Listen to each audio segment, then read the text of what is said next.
What's going on, Notre Dame fans? Welcome back to Breaking Down Braves Boys podcast.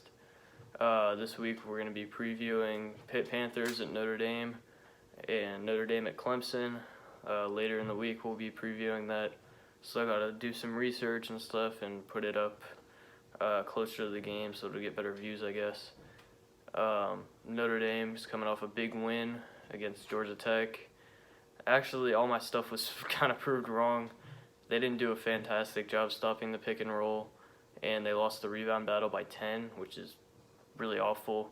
But luckily, their offense picked up the slack.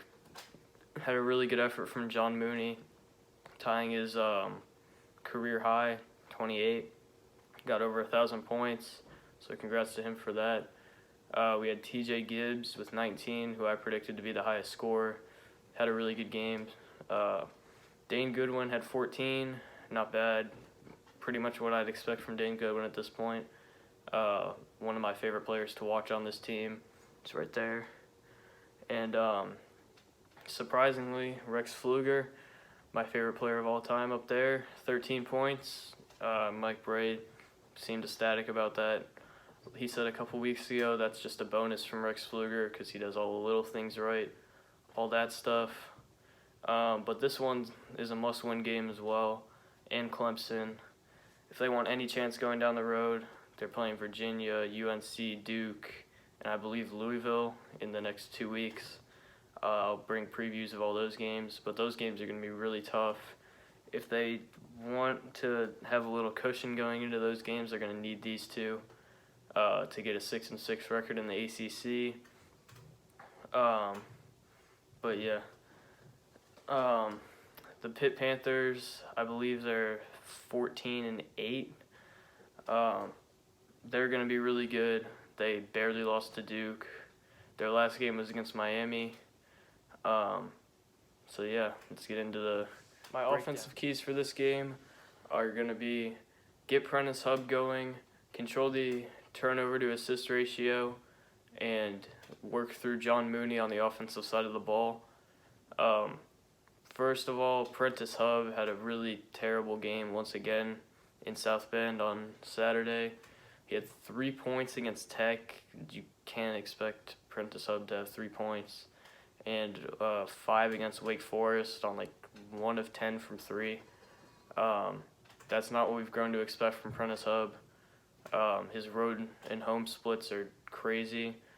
Mike Bray said his young guys like Dane Goodwin, Prentice Hub, Nate Lucheski, he said they're getting too comfortable at home, and I agree with that, especially about Prentice Hub.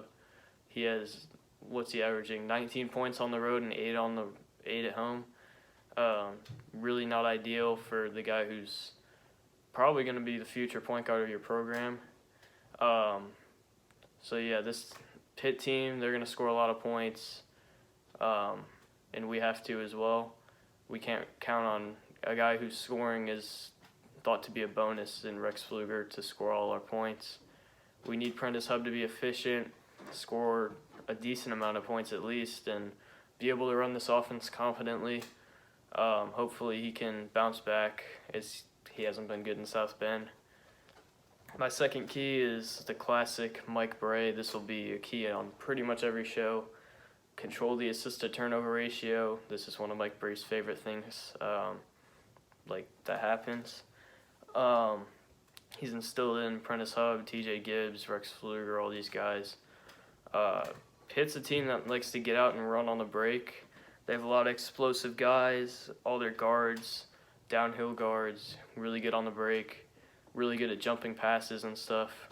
So we have to get smart passes from guys like Prentice Hub, TJ Gibbs, Rex Pfluger, Dane Goodwin. Not that those guys don't make smart passes, but we're going to need them especially Wednesday. And my last key is play through John Mooney. John Mooney is not going to have not that bad of a matchup. I thought he had a bad matchup with James Banks at Tech, but he did really well. I'd expect them to play through him because I think 4 out of the 5 guys that start for Pitt are listed by ESPN as guards. I don't know how accurate that is, but they don't really have a whole lot of size in great post defense or offense. So I'd look for John Mooney to have a huge day. I'd expect another 20-plus point performance. Hopefully he can draw doubles, get open shots for guys like Gibbs, Hub, Goodwin, Chesky, all those guys.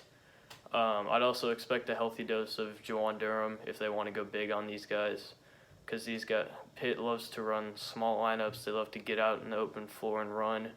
Maybe we could combat that by either running a small lineup or going big with Durham and all those guys. My leading scorer is going to be John Mooney as well, just because of all those reasons. He's got a really good matchup. Their center, I'm not 100% sure how good his defense is, but he's averaging like 4 points a game or something, so I wouldn't expect him to jump off the stat sheet in anything. Hopefully his defense isn't good, so I sound more credible, but I do think John Mooney is poised for a breakout game. So now on to my matchup to watch in this game. It's going to be Trey McGowan's and Xavier Johnson versus Prentice Hub and TJ Gibbs and maybe Rex Pfluger and Dane Goodwin. On the offensive side of the ball, those guys, or on our offensive side when they're on defense, those guys love to be really aggressive, get in passing lanes. They're pretty decent defenders themselves. Hub and Gibbs might not have as easy of a time against them. They're both averaging double-digit points, so we're going to need good defense out of those guards. The Louisville coach, I think it was a Pitt coach. He described them as some of the best downhill attackers he's ever seen, and that's what they like to do. They like to get out in the open floor and run. They like to drive to the basket, set up the offense by driving, kicking, laying it up, stuff like that. And a lot of those guys will get open on screens and stuff because those guys are tough to stop off screens, but not as tough as Georgia Tech. My player to lose sleep over is Jordan Champagnie. I believe I said that right. That's what the announcers were saying in one of their games. But he's not one of those guys. I think they're already locked into those guys, but he could be a guy who goes under the radar. He's really good at setting screens, rolling, getting wide open on the three-point line, and he's going to hit him if he's open. So I would put a nice emphasis on him, maybe put Nate Lechesky on him. He's also listed as a guard, but he's averaging, I believe, 7 rebounds a game. That doesn't sound like a guard to me. He's a big part of their 4-out, 1-in offense that they like to run, it looks like.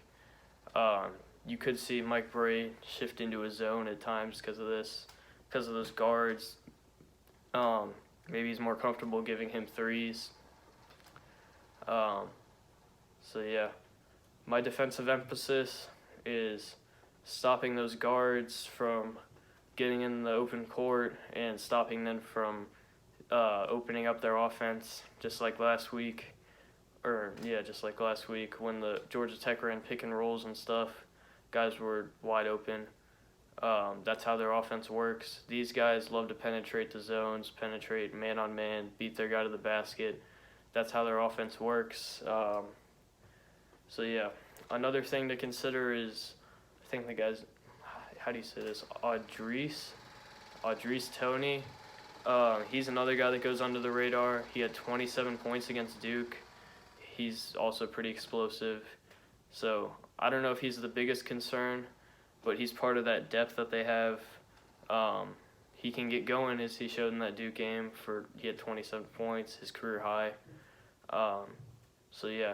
That's what I would expect out of their offense. You're going to see a lot of depth, a lot of speed, a lot of shooting, a lot of teamwork on the passing side, just stuff like that. So let's get into my score prediction. On to my score prediction. This one's going to hurt, but I'm going to have to go with Pitt on this one. I'm thinking it's going to be really close.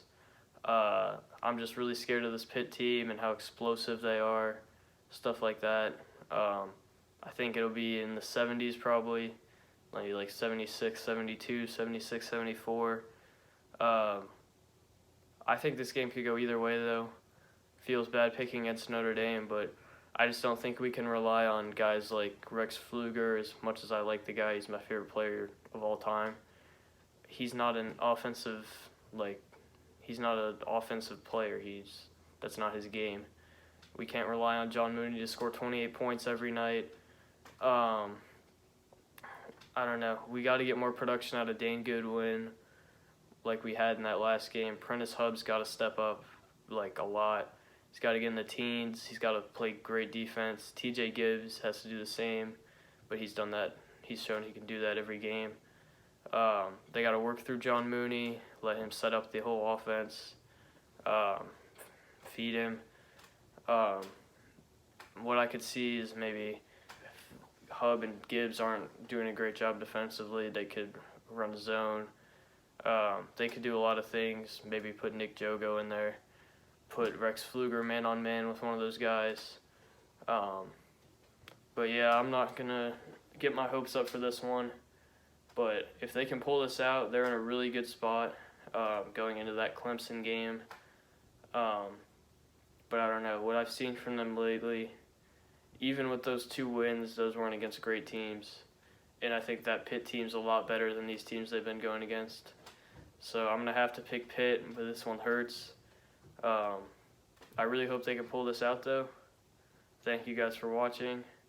Go Irish, beat Pitt, and I'll be back for the Clemson preview. Talk to you guys later. Peace.